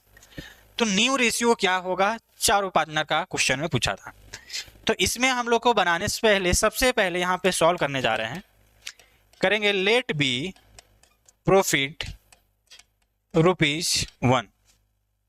तो ₹1 प्रॉफिट में सबसे पहले जो न्यू पार्टनर एडमिटेड हुआ है उसको देंगे, तो बाकी जो बच जाएगा वो क्या बचेगा? Remaining profit. तो ₹1 प्रॉफिट में 1/6 दे दिए डी को, तो बाकी क्या बचेगा? Remaining profit. तो ये आपका निकल के आएगा 6 में से ये होगा 6 माइनस 1, तो कितना बचा? 5/6। रिमेनिंग प्रॉफिट बचा 5/6। तो रिमेनिंग प्रॉफिट में ए का शेयर्स कितना होगा? 5/6 में से 3/6 बी शेयर्स, 5/6 में से 2/6 सी शेयर्स, 5/6 में से 1/6। ये जो हम लोग प्रॉफिट देंगे ये आपका कितना आएगा 3 से 2 मरत में, और ये आएगा 5 12, कितना आएगा 5 12, 5 इंटू 1 होगा 5, 2 इंटू 6 12, ठीक। ये कटेगा 3, 2 था ना, हाँ ये निकल के आया था 6, ठीक। इसको काटेंगे 3, ठीक। तो ये निकल के आएगा 5 इंटू 6 दूनी 12 18, ठीक।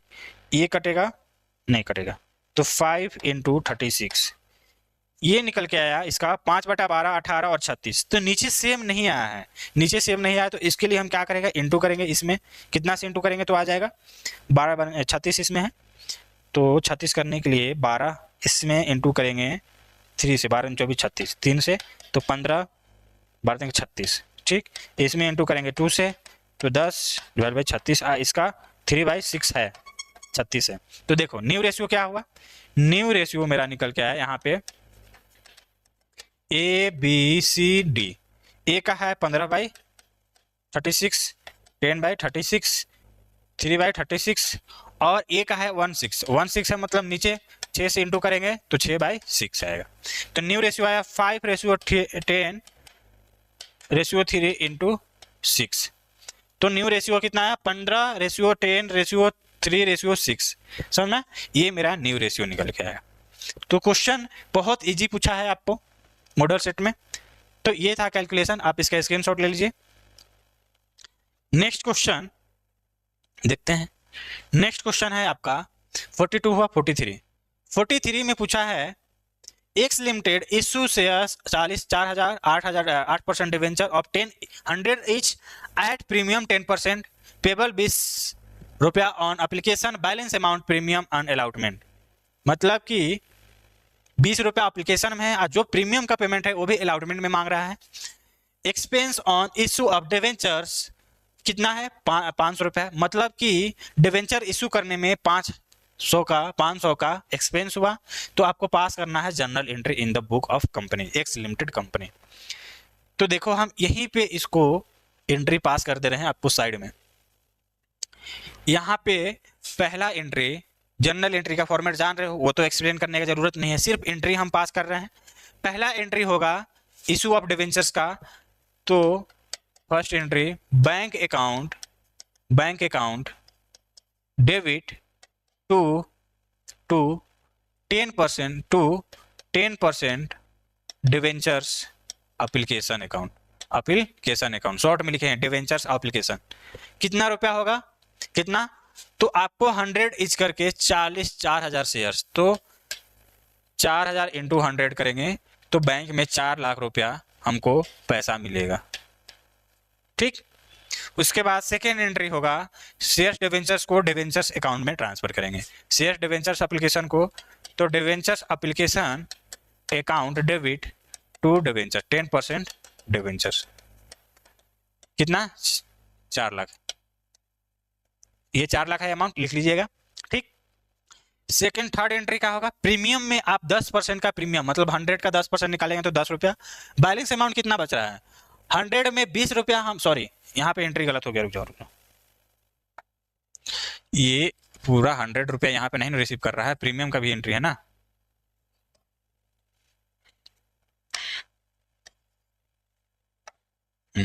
यहाँ पे 20 रुपया ही मांग रहा है ना, सिर्फ 20 रुपया मांग रहा है, तो 4 इंटू मतलब 80,000 ही मांग रहा है, यहाँ पे 80,000 ही मांग रहा है।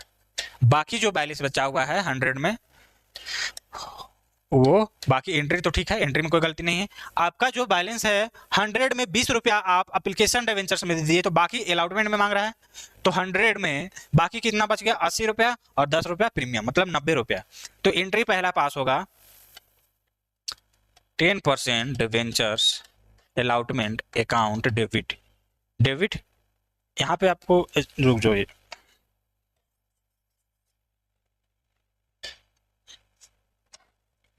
यहाँ पे एंट्री लिख रहे हैं third entry 10% debentures allotment account debit, ठीक, टू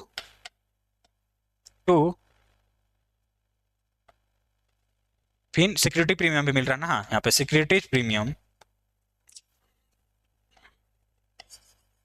देखो पहले एंट्री लिख देते हैं to allotment to 10% debentures account, 10% debentures account. ठीक, ये होगा 10% डिवेंचर्स अकाउंट। अगर सिक्योरिटी प्रीमियम का पैसा कितना हमको मिल रहा है 10%, तो डिवेंचर्स अकाउंट ड्यू का एंट्री सर, ठीक, तो यहाँ पे सिक्योरिटी प्रीमियम अकाउंट डेबिट किए तो कितना रुपया हमको टोटल पैसा मिलेगा। देखो यहाँ पे टोटल डिवेंचर्स में मेरा 400 इंटू 90 मतलब कि 10 रुपया प्रीमियम का, तो टोटल पैसा आएगा 9 चौके 36, 3 लाख, यहाँ पे लिख दे रहे हैं 3,60,000, जिसमें से 4 इंटू 40 इंटू 4 इंटू 10 40,000 रुपया आएगा सिक्योरिटी प्रीमियम का। और फिर 40 इंटू 80 मतलब 8 चौके 32, 3,20,000 आएगा आपका अलाउटमेंट में, डिवेंचर्स अलाउटमेंट में। ठीक, ये पैसा को अब बैंक में ट्रांसफर करेंगे, एंट्री नंबर 4, तो bank into bank account debit कितना 3,60,000 रुपया टोटल, 3,60,000 रुपया टोटल रिसीव करेंगे बैंक में। क्या क्या चीज़ का, टू 10% डिवेंचर्स अलाउटमेंट का 3,32,000 और टू सिक्योरिटी प्रीमियम का कितना 40,000। तो ये 40 और 32 3,60,000 रुपया पूरा बैंक में रिसीव करेंगे। ये आपका एंट्री पास होगा। एक बार फिर से, पहला क्वेश्चन बोला है कि 100 रुपया शेयर्स का दाम है 10 रुपया, मतलब 110 रुपया, 110 रुपया में 20 रुपया आपको एप्लीकेशन में, तो एप्लीकेशन पहला bank account debit to debenture application 4,000 into 20 80,000, और वो पैसा को फिर डिवेंचर्स अकाउंट में ट्रांसफर कर देंगे, debenture application to debentures account. फिर आपका प्रीमियम का अलाउटमेंट में, तो 110 में 20 रिसीव हो गया तो 90 रिसीव करना है, 90 में बाकी 80 अलाउटमेंट का है और अब 10 क्या है प्रीमियम का। तो यहाँ पे एंट्री पास किए, third entry debentures application allotment account debit security premium account debit to debentures account, debentures में 3,60,000 80 करके 90 रुपया करके, जिसमें से 40 प्रीमियम का 3,20,000 डिवेंचर्स का। इस पैसा को आप रिसीव करेंगे, पहले ड्यू होता है फिर रिसीव होता है, फिर bank account debit to shares debentures allotment और टू सिक्योरिटी प्रीमियम पैसा रिसीव। ये 4 एंट्री होगा आपका। ये कितना इजी क्वेश्चन है। नेक्स्ट क्वेश्चन आपका दिया हुआ है, from the flowing information prepare the common size of profit and loss account, common size of profit and loss account. Question number 42 देखते हैं। क्वेश्चन नंबर 42 पूछा है, prepare of common size statement of PL account. ठीक, हमको common size statement बनाना है, तो यहाँ पे स्पेस है, यहीं पे बन जाएगा। यहाँ पे मिस प्रिंट है, यहाँ पे 23 और 24 करना चाहिए। देखिए हम यहीं पे बनाने का कोशिश कर रहे हैं, नहीं तो रुको अलग अलग पेज ले लेते हैं, अलग पेज ले लेते हैं। एक पेज ले लेते हैं। देखिए हमको बनाना है common size statement, common size statement बनाना है। क्वेश्चन नंबर 44 क्वेश्चन नंबर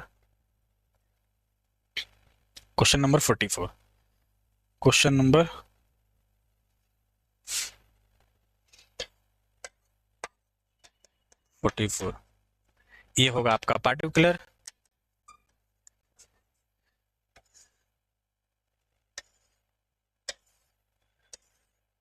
एक 2023 2024, यहाँ पे परसेंटेज निकालेंगे 23 का, यहाँ पे निकालेंगे 2024 का। ठीक, सबसे पहले यहाँ पे क्या होता है, ए नंबर में सबसे पहले लिखेंगे कि कितना ऑपरेशन प्रॉफिट है, मतलब कि पहले इनकम सेल्स क्या है, फिर इनकम अदर इनकम को जोड़ेंगे, उसके बाद टोटल एक्सपेंस को जोड़ेंगे, फिर लास्ट में टैक्स निकालते हैं। ठीक, फॉर्मेट यही है। पहले हम यहाँ पे देखते हैं रेवेन्यू फ्रॉम ऑपरेशन का मतलब होता है सेल्स। रेवेन्यू ऑपरेशंस का मतलब मेरे पास सेल्स के बारे में पूछ रहा है। कितना है रेवेन्यू फ्रॉम ऑपरेशन, दिया हुआ है आपका 20 लाख और 30 लाख, 20 लाख और 30 लाख। अदर इनकम भी कुछ है, अदर इनकम आपको दिया हुआ है 2 लाख और 4 लाख, और एक्सपेंस दिया हुआ है 17 और 25। ठीक, 2 लाख 20 लाख और 30 लाख रेवेन्यू फ्रॉम ऑपरेशन।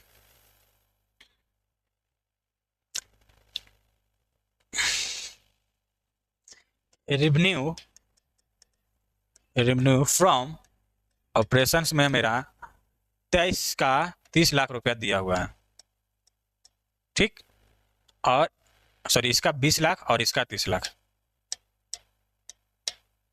ठीक, इसमें ऐड करेंगे जो अदर इनकम था, other income, other income, other income में ये 2 लाख था और ये 4 लाख था, ठीक, यही था। ये जोड़ने के बाद मेरा ये 22 लाख और ये 34 लाख, यही निकल के आया। अब यहाँ पे हम परसेंटेज निकालेंगे, तो परसेंटेज निकालने का यहाँ पे फॉर्मूला लिख देते हैं साइड में इसी का ऊपर, कि जो भी मेरा आइटम है, जो भी मेरा परसेंटेज निकालना है, तो रेवेन्यू, टोटल रेवेन्यू से, टोटल आइटम से जोड़ करेंगे, जो डिवाइड करेंगे इंडिविजुअल को, इंडिविजुअल जो भी आया है मेरा पार्टिकुलर, इंडिविजुअल पार्टिकुलर जो भी है आइटम है उसको डिवाइड करेंगे। मतलब कि 2 लाख को 2,22,000 से डिवाइड करेंगे और इनटू करेंगे 100 से, तो परसेंटेज निकलेगा। क्या होगा? इनटू करेंगे 100 से तो परसेंटेज निकलेगा। देखिए कैलकुलेटर हम यूज करते हैं, कैलकुलेटर है,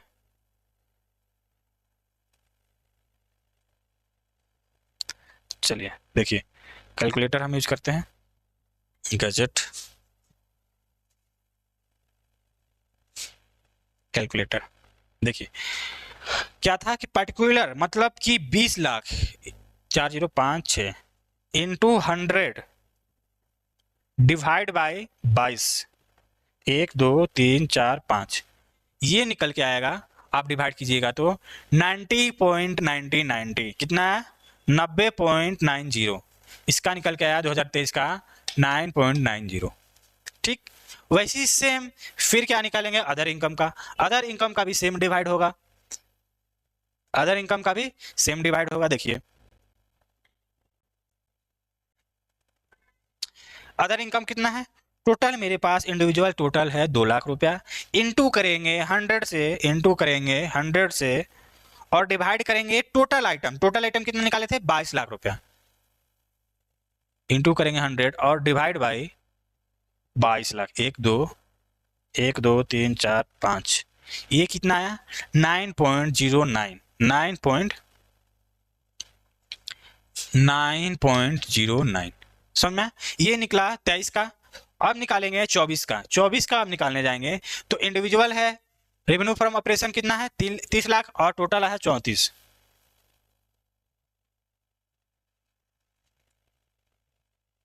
देखिए 1 2 3 4 5, ठीक, इंटू 100 डिवाइड बाई 3 4 1 2 3 4 5, 34 लाख। इसको डिवाइड किए तो 88.23, 88.23, तो ये मेरा निकल के आया इसका 88.23। अब निकालेंगे इसका 4 लाख है, अदर्स का कितना परसेंट होगा? अदर्स का कितना परसेंट है? परसेंट का मतलब यहाँ पे रिप्रेजेंट करता है कि आप हर साल कितना परसेंट, आप कोई चीज़ पूछेगा कि आप कितना परसेंट अर्न करना है, अगर 10,000 रुपये हम सैलरी कमा रहे हैं तो पूछेगा आप कितना परसेंट सैलरी कमा रहे हैं परसेंट में, तो वो चीज़ जो भी है उसको परसेंट में निकाल रहा है कंपनी। ठीक, तो 4 लाख था, 4 लाख को into 100 divide by total value, total revenue है ये, तो इसका निकल के आया 4 लाख इंटू 100 डिवाइड बाई, ठीक है, 34 लाख। हाँ, ये आया 1.17, इसका आया 1.17। समझ में? ये था मेरा इनकम, इनकम। अब यहाँ पे निकालेंगे ये टोटल। अब निकाले बी में एक्सपेंस के बारे में, एक्सपेंस, एक्सपेंस के बारे में। तो एक्सपेंस मेरा क्वेश्चन में कितना दिया हुआ है देख लेते हैं, 1 मिनट। एक्सपेंस मेरा दिया हुआ था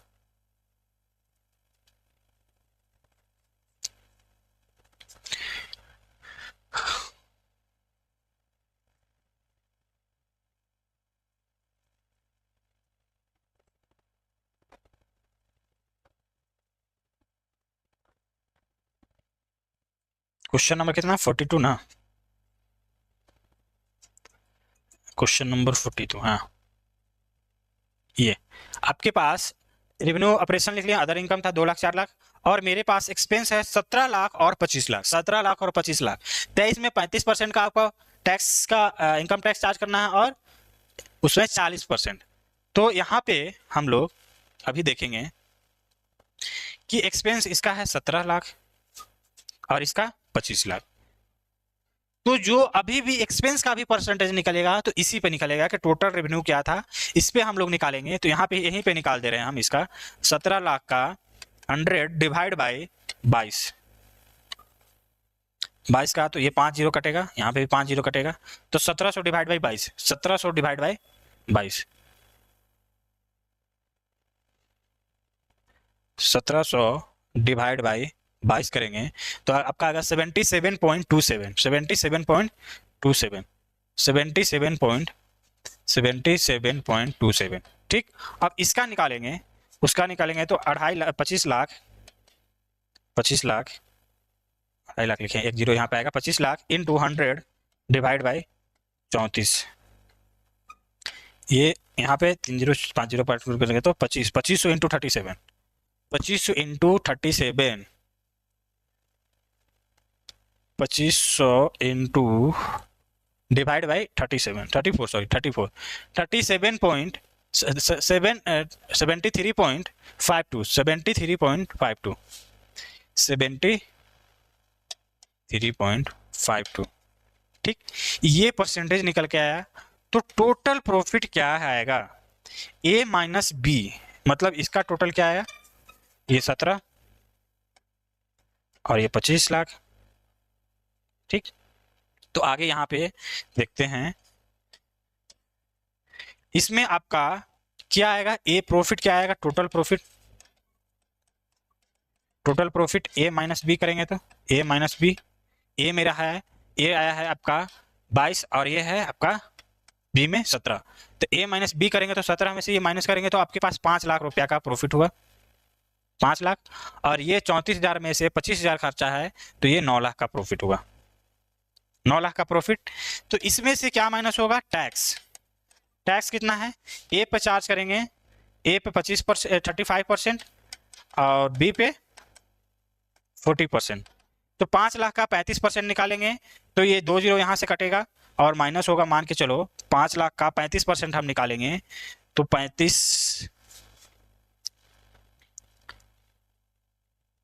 5 लाख मेरा टोटल प्रॉफिट आया 23 का, इसका हम 35% डिवाइड बाई 100, तो 1,75,000 मेरा क्या आया, 1,75,000 मेरा टैक्स हुआ, 1,75,000 मेरा टैक्स हुआ। तो वो जो निकल के आएगा वो मेरा नेट प्रॉफिट आफ्टर टैक्स निकल के आएगा। ये कौन सा profit, total profit before tax मेरा 5 लाख और 9 लाख का प्रॉफिट हुआ है। अब इसमें टैक्स देने के बाद 1,75,000 माइनस करेंगे तो 3,25,000 इसका निकलेगा, और ये 9 लाख का 40% निकालेंगे तो एक जीरो वहाँ से एक 3 लाख 9 चौके 36, 3,60,000 आएगा।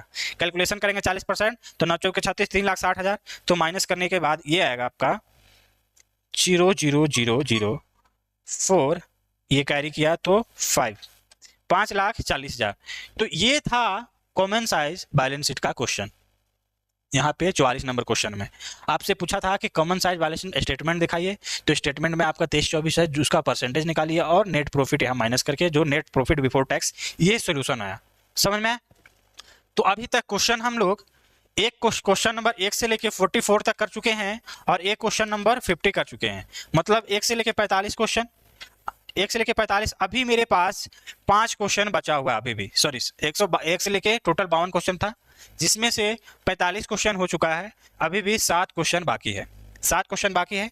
तो आज क्लास हम लोग यहीं पे मॉडल सेट को खत्म कर रहे हैं। नेक्स्ट वीडियो में हम लोग देखेंगे बाकी जो प्रैक्टिकल का 7 क्वेश्चन बचा हुआ है, देख लेते हैं क्वेश्चन का 7 क्वेश्चन कौन कौन सा बचा हुआ है।